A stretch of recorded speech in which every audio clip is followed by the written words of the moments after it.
Hello, is that better? Yes. Yeah, okay. So this morning we're giving you the context. So why are we all here? What is the policy development? What is the motivation of why we're trying to bring everybody together and to focus on personalisation and dementia? As says, this part of the session is about the doing. So how are we going to actually progress this and actually make a difference? And the way that we're approaching this in our partnership so far with Alzheimer Society, Coalition for Collaborative Care and the NHS England is to develop the DCAN, and that's what we're going to be talking about for this part of the day. So what is DCAN? The purpose is to get universal personalised care working for all.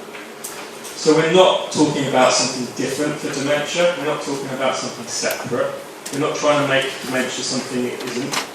We're talking about treating people as people and for people to have a personalised experience of their own health and well-being and lives that they want to live. People with dementia also have diabetes, they also have cancer, they have depression. Carers of people with dementia have a range of other health conditions. But we are talking about people, and I know we keep ramming that message home today, but that really is central to everything that we're about.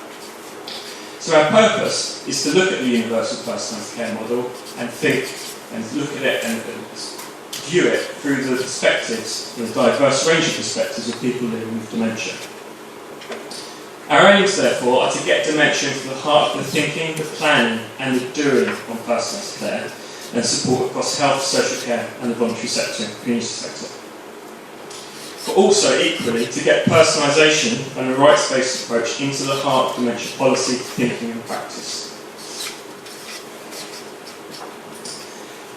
When you look at people and the lives people live and the systems and the healthcare and support that is in place for people, then quite often we're looking at two different things, two different worlds needing to find a way of working together. So we're looking at a big system level, what the infrastructure is needed, what processes, what systems are being in place to facilitate the sorts of changes that we're looking for.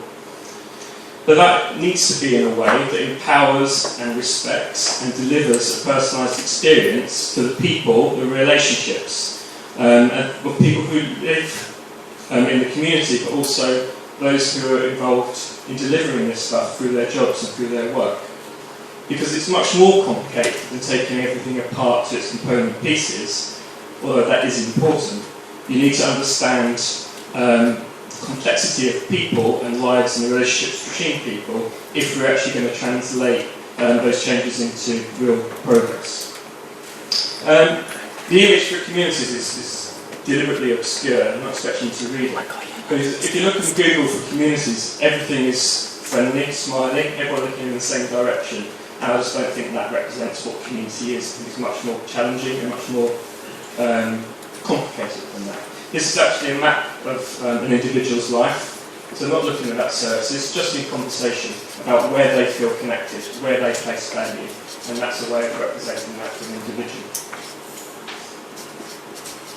The problem, if we don't tie together the infrastructure, the processes, the practice and the policy with the complexity of people's lives, the two come across against each other, and they may be pulling in different directions. So what you actually end up in is very little progress and stasis. You're not moving anywhere, you're not moving with the speed that everybody says we need to be moving at. We're finding that that's a challenge.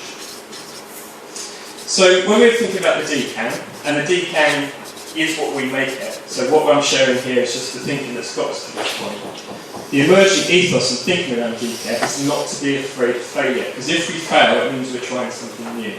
And if we do something new, then we have an opportunity to learn and try different things and keep improving. So we're not afraid to try a different approach. None of us knows more than all of us, and thanks to Clinton, who's in the room at the back, for making me aware of that particular quote. And that very much is fundamental to our approach around collaboration. There are some big organisations, very important parts to play in this big picture, in this room. But however big and however broad the shoulders are, you're never going to be the whole answer, the whole solution. It's got to be about different perspectives and finding ways together through collaboration for blending that into something that makes sense for a system, but also for each individual that we support. Ask not what DCAN can do for me or what I can do for DCAN. Thanks to JFK for this one. But essentially, that's what this is about. Don't look to the DCAN to be providing answers. We've got lots of ideas and we've got lots of questions. But DCAN is very much about making the most of all the activities that all of you and lots of people outside this room as well are already living, already explored, already researching, trialling, practicing and delivering out there. It's about trying to bring all that together into a narrative and a system that makes sense to people. And related to that is we won't add to the pile until we understand the value of what's in the pile. So we're not talking about adding something new all the time. We want to learn and absorb and shape and coordinate and choreograph all the great work that has already been done, planned, or is going to be happening in the future. So really it's around trying to ride the wave of our collective and shared knowledge and experience to make a difference. So all of that really distills into focus on what matters. Whether that's in conversation with an individual that we're trying to work out how best to support them, but equally when we're talking about systems, talking about people delivering this stuff, as a manager, as a leader, as a colleague, it's about having that focus on what's going to work in any situation. And I'll close this opening bit about DCAN, sharing this approach, which we developed with the idea that DCAN needs to be more than a think tank, and it needs to be more than a do, and it has to be around thinking and doing. So here we have a staircase, and the focus will start always on what matters. And if you walk down that staircase, using insights, evidence and data to hold on to and shape your passage, it's a way of working out what is it that needs to happen to actually result in change. So if we think around what matters to someone, being respect, community and belonging, one of the interventions, as James shared earlier, could be social prescribing. So then we move down the step and think, okay, so social prescribing and community development is the answer. What enablers? What do we need in place for that to actually be a reality for people? So that could well be funding. It could be around having community development and resource that people can actually be linked into. So once you know what you're trying to aim for, you then need to think, well, what actions need to be taken for us to get there? So it could be around workforce development. Make sure that workers understand dementia. Make sure that the plans around implementing something like social prescribing is based on co-production and has opportunities for people with dementia to be shaping those plans. And then once you've understood the actions that you need to take to get there, you then need to think, well, who are the people who are going to deliver this? What relationships do we need to build and create to actually work together across the system to make this a reality? Once you walk down the staircase, that's something we can do in a room, it's something we can do in a conversation with coffee.